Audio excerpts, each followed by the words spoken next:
Big boss అనేది జనాలకు ఎంత ఎమోషనల్గా కనెక్ట్ అయ్యింది అనేది ఈ బిగ్ బాస్ 7 నిరూపించిందనే చెప్పవచ్చు. ఆ ఇంట్లో ఏం జరిగినా సరే, కంటెస్టెంట్ల మధ్య ఎలాంటి వాగ్వాదం జరిగినా సరే మా ఇంట్లో మంచితోటే జరుగుతుంది అన్నట్లుగా ఈసారి బిగ్ బాస్ 7కి జనాలు కనెక్ట్ కావడం జరిగింది.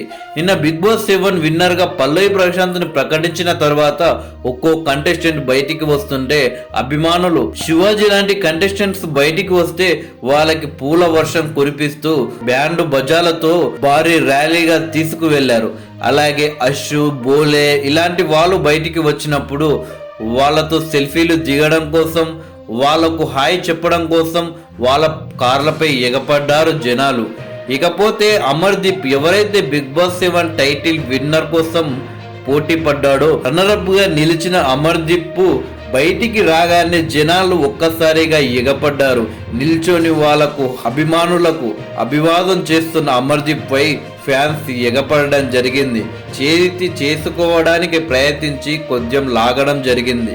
దాంతో అమర్దీప్ కార్ లోపలికి వెళ్ళి కూర్చోవడం జరిగింది. దీంతో ఫ్యాన్స్ అందరూ ఒక్కసారిగా ఎగబడి కార్లను కొట్టడం జరిగింది. ఏకంగా రాళ్ళు తీసుకొని కారుపై దాడి చేయడం జరిగింది. మొత్తానికి అమర్దీప్ కారుపై దాడి జరిగింది. దాడి జరగడంతో వెనుకాల ఉన్న కారు అద్దాలు మొత్తం పగిలిపోవడంతో ఒక్కసారిగా ఆ కారులో ఉన్న అమర్దీప్ కుటుంబ సభ్యులు భయానికి గురయ్యారు. ఆ రాళ్ళు మళ్ళీ కారు లోపలికి వేస్తే ఎక్కడ తగులుతాయో అని. దాంతో అమర్దీప్ భార్య అయిన తేజు, అలాగే ఆమె తల్లిగారు ఫ్యాన్స్ ఎందుకు ఇలా చేస్తున్నారు అని వాళ్ళని ప్రశ్నించారు. బట్ అమర్దీప్ మాత్రం లోపలి కూర్చోడు. ఎందుకంటే ఏం జరిగిందో అతనికి తెలియని పరిస్థితి. ఎందుకు నా మీద ఇంత కోపంగా ఉన్నారో అర్థం లేని పరిస్థితి. మొత్తానికి అమర్దీప్కి ఫ్యాన్స్ చుక్కలు చూపించారని చెప్పవచ్చు.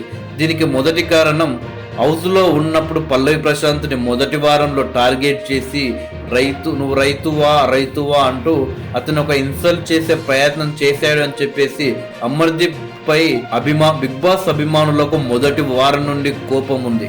అలాగే ఆ తరువాత అమర్దీప్ వాళ్ళ తల్లిగారు ఏకంగా సోషల్ మీడియాలో ఒక వీడియో చేశారు.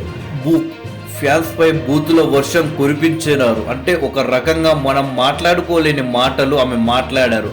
దానికి కారణం వచ్చేసి ఎవరో ఫ్యాన్ ఆమెను అమర్దీప్ని ఇన్సల్ట్గా మాట్లాడినట్టు ఒక వీడియో ఏదో ఫేస్బుక్ లేదా ట్విట్టర్లో ఒక పోస్ట్ పెట్టారని చెప్పేసి ఆమె మాట్లాడింది. బట్ సెలబ్రిటీస్ అన్నప్పుడు కొంతమంది కావాలని ఇలా పెట్టే ప్రయత్నం చేస్తుంటారు, బూతులు మాట్లాడే ప్రయత్నం చేస్తుంటారు. అలాంటి వారిపై పోలీస్ స్టేషన్కి వెళ్ళి కేసు పెట్టకుండా పబ్లిక్గా ఒక గలీజ్గా ఇలా రెచ్చగొట్టే వ్యాఖ్యలు చేశారనే అప్పట్లో ట్రోల్స్ చేశారు. అదే మనసులో పెట్టుకొని ఇప్పుడు వాళ్ళపై దాడి చేశారనే సోషల్ మీడియాలో వైరల్ అవుతుంది. మొత్తానికి మాత్రం అమర్దీప్కి ఒక రకంగా చుక్కలు చూపించారని చెప్పవచ్చు. కానీ ఇలాంటి పరిస్థితి మంచిది కాదు. ఎందుకంటే అదొక గేమ్, అది అయిపోయింది. వాళ్ళు బాగానే ఉంటారు. కానీ ఇప్పుడు అభిమానులు ఇలా దాడి చేయడం వల్ల అతనికి కావచ్చు, వాళ్ళ కుటుంబానికి కావచ్చు ఏమైనా ప్రమాదం జరిగితే ఏంటి పరిస్థితి?